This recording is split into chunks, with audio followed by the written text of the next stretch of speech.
Liefst 1700 kunstwerken liggen in de catacomben van het historisch centrum in Ljouwert. Kunst die neer tentoongesteld wordt. Tussen 1960 en 1986 trok de gemeente aankocht via de Bieltjende kunstregeling BKR. Kunstenaars werden gevraagd om werk in te leveren. Het heette aanvankelijk contraprestatie.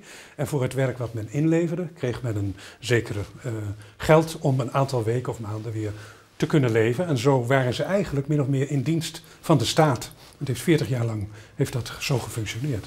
Wat is opvoel wie dat, toen we kunstenaars vregen om even mij depot in te gaan, dat ze dat eigenlijk net woeren.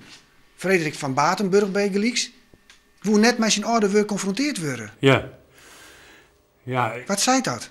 Het idee bij het grote publiek bestond, en de Telegraaf was daar een van de factoren die dat nogal eens bevorderde, dat het Rijk veel te veel aankocht en dat ze in de watten werden gelegd. En dat ze voor de rest eigenlijk geen moer uitvoerden. Dat beeld ontstond bij het grote publiek en men wil daar nog steeds niet aan herinnerd worden.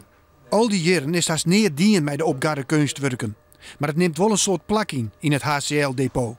En die wil daarom nou de biesem er terug. Nou, wij gaan een selectiemijntje van werk van wat wij bewaren willen. Een werk waarvan wij zoiets hebben van nou dat zou eventueel afstitten werk kennen. Dan gaan wij eerst in van nou waar kunnen wij dat dan kwijt. En we beginnen de kunstenaar zelf op de heer te stellen van wat vind je hem ervan, wil je hem dat eventueel weer opnemen. En we beginnen informeren bij andere collectiebeheerende instellingen of zij eventueel interesse hebben voor bepaalde werken, omdat het bijvoorbeeld goed aansluit bij hun collecties. Maar ik een grote naam als Sjoerd de Vries onder de kunstwerken, jouwt de hele collectie wel een oersjoch van een stuk Frieske cultuurgeschiedenis. Zou dat dan net een plakje hebben matten in het nieuwe Fries Museum?